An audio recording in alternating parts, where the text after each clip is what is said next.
My name is Brenner Macco, and today I'd like to talk about impingement syndrome. Pain with Hawkins-Kennedy test, pain with abduction, in particular, sharp pain, sudden pain at the shoulder often goes hand in hand with supraspinatus tendinopathy. So abduction has a painful arc to it, and sometimes they may even feel blocked, right here with abduction.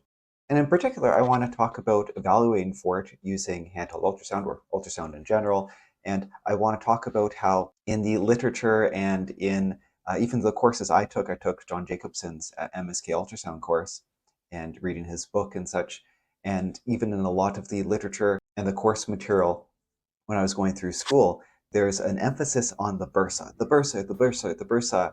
It's bursal impingement, inflamed bursa, and yes, when you have a very acute case, the bursa can have a little bit of fluid in it, and there are rare cases where you have a lot of fluid in that bursa and it's really restricting motion. And of course, you can just get a needle in there and aspirate the fluid out, and then normally they can move much better. But this little bit of fluid, sometimes, I've seen so many cases where it's little to no fluid, and these are often chronic on-off shoulder pain cases, and the bursa itself is like thickened and fibrous. And you look at the supraspinatus and it's sort of chewed up. When I was learning ultrasound, I was asking everyone, "Oh, can I scan your shoulder? Can I scan your shoulder?"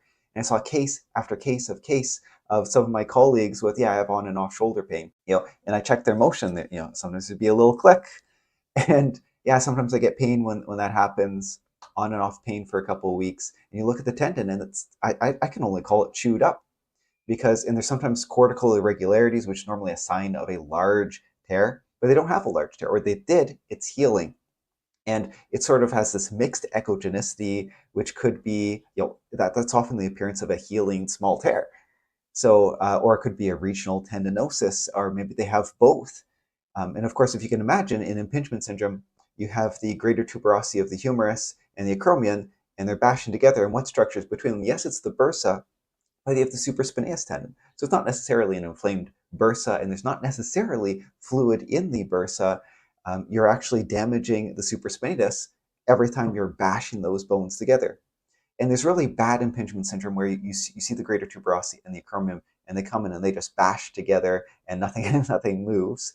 And you have the other one where it comes together and they sort of force its way underneath instead of just smoothly going underneath.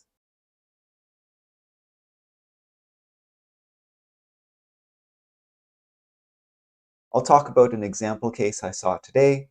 I had him do abduction while I had the ultrasound on his shoulder, and you can see that it comes up and it hits together, and if I freeze it, you can see that the tendon itself doesn't have the bright echogenicity that you would expect. Bursa does have a little extra fluid in it. One thing to note, particularly with these more chronic cases where they have on and off pain and they might not be actually blocked, it might force its way underneath, that you may only see that impingement, those symptoms, if you're doing active abduction. If you're the doctor and you're passively moving the arm, the symptoms might go away, and on dynamic imaging, you won't see that collision. Because what causes the collision?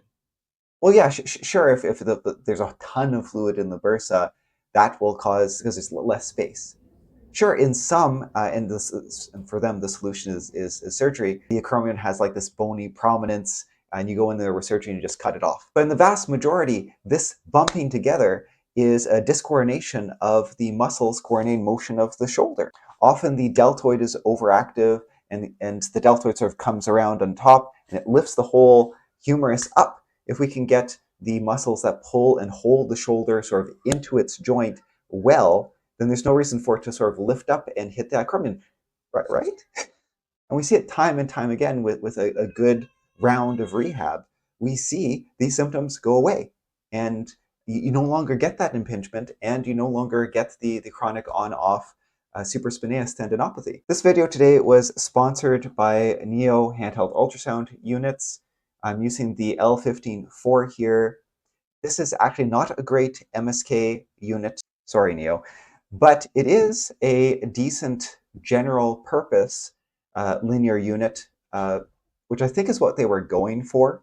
And the presets have pretty high contrast and a high frame rate. So doing this type of dynamic imaging and seeing fluid in the bursa or cortical irregularity really pops They have a whole collection of probes, and if you're in the marketplace and shopping for one, it should be on your radar. Cheers.